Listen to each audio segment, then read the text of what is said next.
Hello everyone, Chef Marissa Canzaro here. Today we're going to be making Insalata di Tonno Italiano, which is tuna salad Italian style. This recipe will be in my cookbook, The Next Generation. Let's get started. These are the ingredients that we need for my tuna salad. I'm going to begin to mix this wonderful salad. First thing I'm going to do, put my tuna in the bowl. And I want to just shred it up a little bit with the fork. This is so yummy, this tuna. It's packed in oil. It comes from Italy. It's really, really delicious. So we're gonna leave it at the bottom and real quick. This is a great summer salad.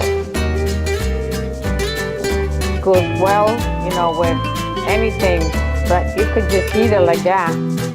It's healthy, tasty. If you like tuna, you like the salad. And here it is, the final product. Tuna salad, Italian style. Stay tuned for my next recipe and bon appetit.